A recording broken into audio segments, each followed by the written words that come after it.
La prochaine recherche est sportive, historique, politique, sociale. Pour donner le ton, la citation que l'on retrouve sur le LinkedIn de notre candidat, « Seul compte ce qui a coûté du temps aux hommes ». Antoine de Saint-Exupéry. L'effort, la performance, l'abnégation, les jeux, les joutes, la liesse populaire, il en connaît un rayon.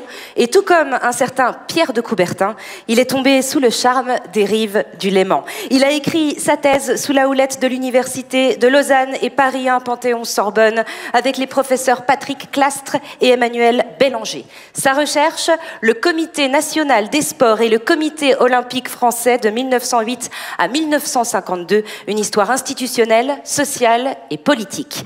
Arthur Gallois, de la Faculté des sciences sociales et politiques.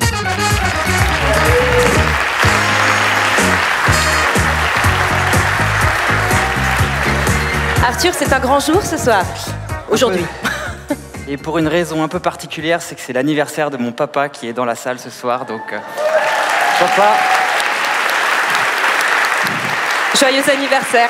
Et merci d'avoir payé toutes mes études, sinon je sais. Eh bien, c'est une bonne manière de commencer. Arthur Gallois, c'est à vous.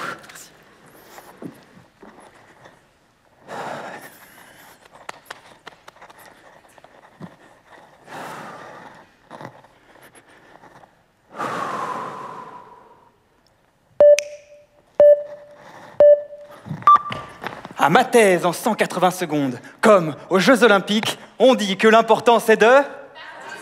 Yes! Vous m'avez reconnu? Je suis Pierre de Coubertin. Né dans une famille royaliste et catholique, alors que la République s'enracine, je n'ai jamais trouvé ma place dans la société française. Alors, comme Antoine de Saint-Exupéry, je me suis inventé un espace, l'olympisme. Mon univers a une loi fondamentale, la neutralité du sport vis-à-vis de la politique.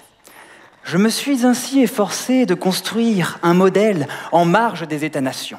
Au sommet, le Comité international olympique que je préside. Et en dessous, les comités nationaux olympiques, chargés de qualifier les athlètes aux Jeux. En France, j'ai l'initiative de la constitution du Comité olympique français. C'est ici l'œuf d'or. Mais vous le savez, avec les Français, les choses ne sont jamais simples. Mes opposants se fédèrent en une sorte de syndicat de fédération sportive qui m'attaque et prend le contrôle de mon œuf d'or. C'est ici le coq! Wow. Je te remercie, mon cher Pierre de Coubertin, pour cette introduction à ta galaxie olympique et à ma thèse. Tu avais l'air très enthousiaste à l'idée de revenir à Neuchâtel où ton fils a été en pension, mais garde le sourire. Hein. Je prends le relais et si tu t'ennuies, dessine-moi un mouton ou des anneaux.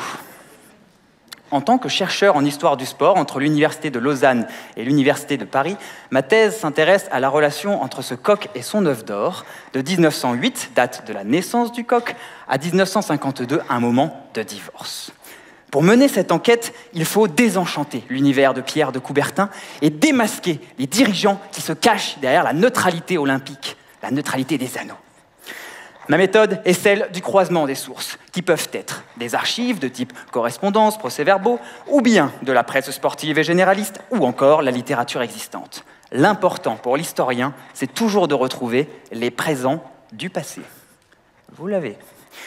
Dans cette histoire, la guerre froide est un tournant. Les pays investissent le champ du sport pour prouver la supériorité de leur modèle.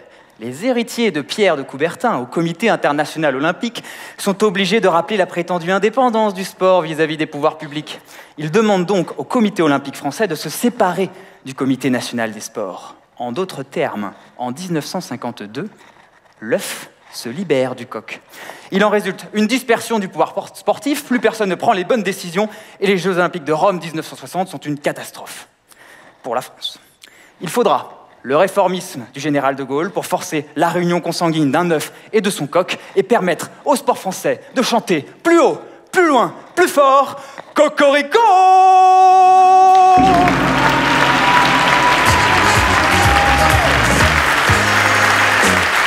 Bravo. Merci. Bravo Arthur. Merci à Arthur Gallois. Encore joyeux anniversaire, monsieur, qui est dans la salle.